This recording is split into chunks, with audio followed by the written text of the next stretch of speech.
Alright,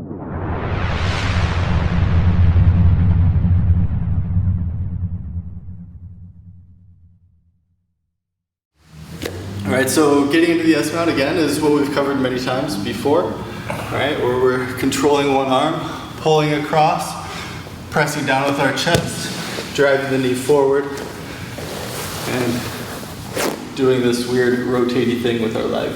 That should have a name, but anyway. Alright, so again, when we're in this S-mount position, I'm always leaning my weight towards the hip here. Right? If I try and get my head square over Ethan's head, my weight tends to go into my legs, right? And into the floor instead of through my Ethan here.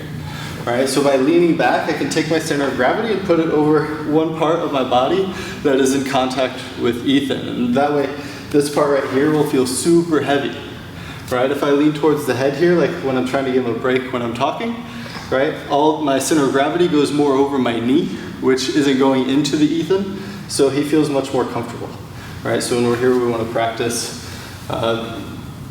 being heavy, right? Seeming heavy, right? And just proper weight distribution is really important.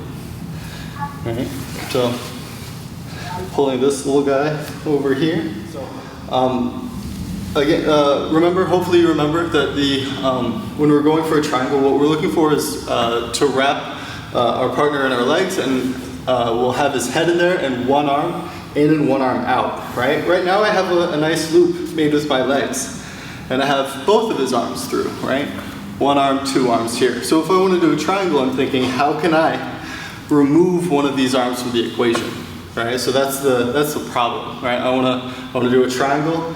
I need to get rid of one of these arms here, right? So we have a technique that allows us to do this, right? So what we can do is I can lean forward and I can step out, right? And I can transition to many different other places from here, so it's not necessarily predictable. He won't know I'm going for the triangle necessarily, because we can do things like roll through. I can actually attack his arm here, right? I could sit through just into side control.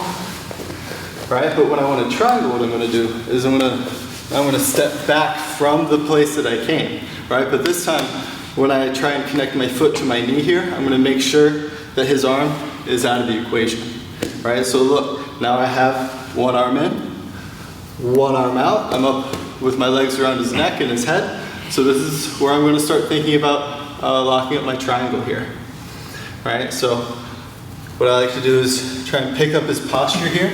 Right? Or I could reach up and grab my own shin, but I'm going to lean forward, and I'm going to put my ankle in my knee pit. Right? So now I've got this nice triangle locked up, and I can either sit back and try and finish him from on top, which is nice, or if you're more of a traditionalist, you can roll to your back, where you might be more comfortable in the finishing mechanics. You get it? Right? So if we want the triangle, we're going to step over and then quickly step back and scoop. Maybe not quickly. Kind of quickly, right? But we want to scoop his head up with our knee and our leg here, right? So the more we can get kind of wrapped around his head, the better, right? And by doing this, I can help pick his head up off the mat, and that makes me feel heavier. Anyway, so, right, I'm going to scoop his head in, lean forward, and now I can lock my legs together. And then from here, I can go into my finish. So pushing forward, driving, getting into our S-mount here, right? This pocketing of the arm process is really important because it helps us make sure that this arm stays inside, right? What we don't want to happen is if we step over and we lose both of his arms, right? That'd be silly. I don't want to do that. Alright, so when I'm stepping over, right, I want to keep this hugged, right? I'm grabbing the elbow here with my hand, and I'm pulling my own elbow back here, and now I put my ribs on it. So I've got three things blocking and holding onto this arm, right? So this should stay here.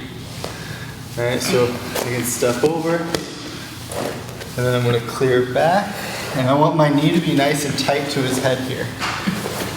I can start pulling him up. Block the shin, lean forward, lock the triangle, and then,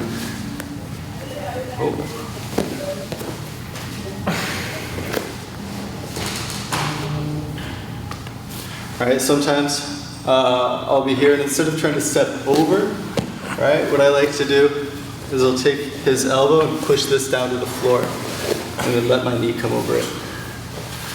And now we can pin, clear the leg, or clear the arm with our leg here, pick the head up, and lock it in. All right? All right, step over, clear back, and connect to his head here. All right, so I'm trying to like shelf his head up off the floor. This will help keep him from bridging, right? And it'll make me feel extra heavy, right? Because not only am I pushing down from the top, I'm like almost pulling myself towards him, right? So this will help with the feeling tight. Let's scoop this little guy up, lean, and lock in this triangle. So sometimes my usual MO, I don't know, is to reach back here on the hip and use this to help twist my body into my opponent here, right? But sometimes that doesn't work, right? So when that happens, all right, I'm going, it's not working, right? I'm gonna do a tight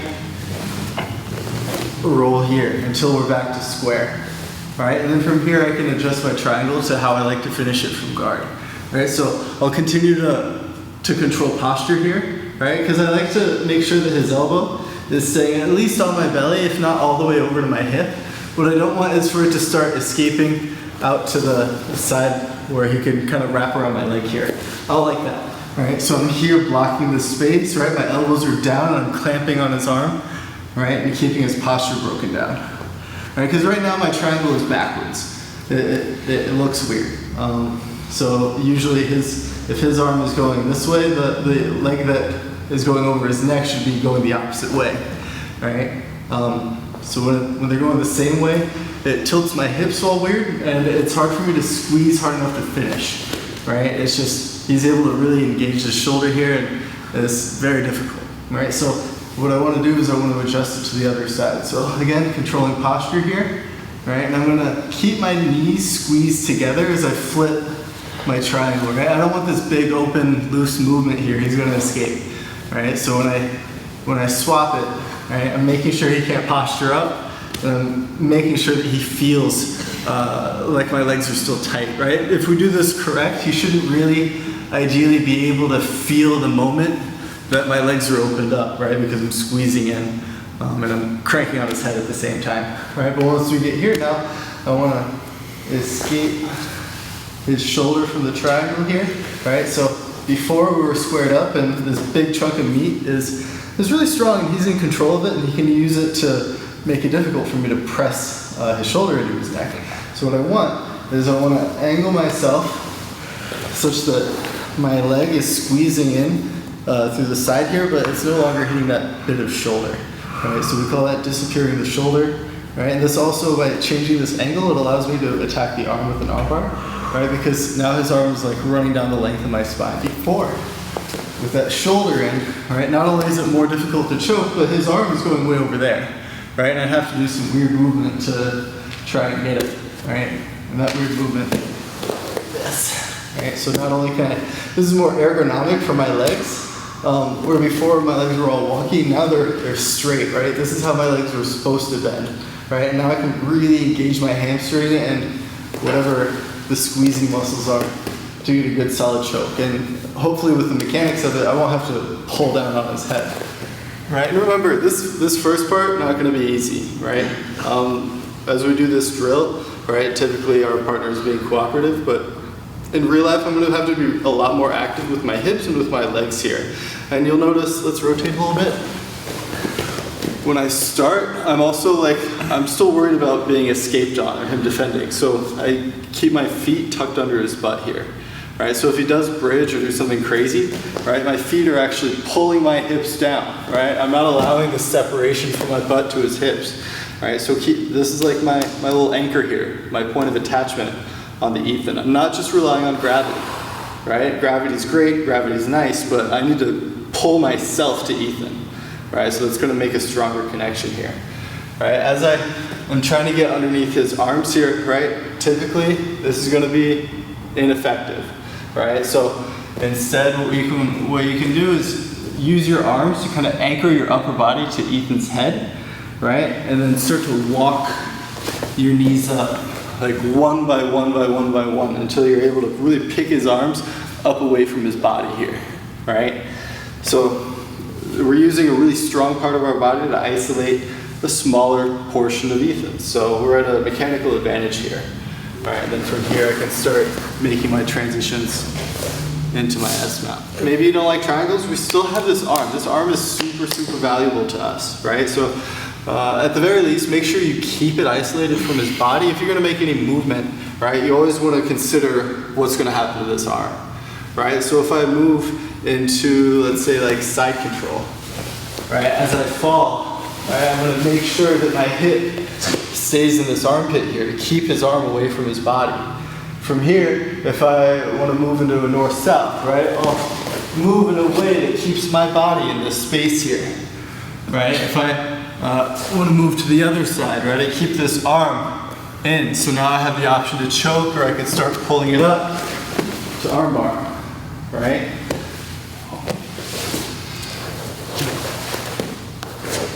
Okay.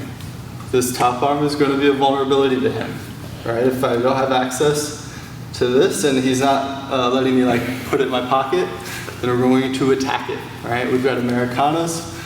We can bring this up to the shoulder. We've got reverse arm locks. But once we get this here, we're good to go.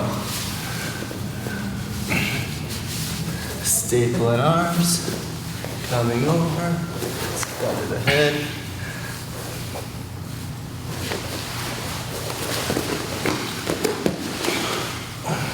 Another thing, right? The easiest way to get into this position here is going to be to, I think, get this from a sweep, right? So we've looked at before on top of this. Our sweeps that first involve getting this arm across here, right? So if I can load him up and sweep him here, if I do this correctly, look.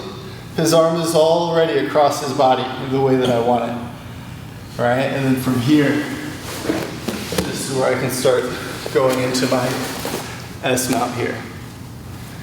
All right, so when you like sweep, for instance, you want to hold on to things like this where you already have his arm compromised, right? And then from there, you can use that advantage to move position to position to position until finally you get to a place where you can submit. So.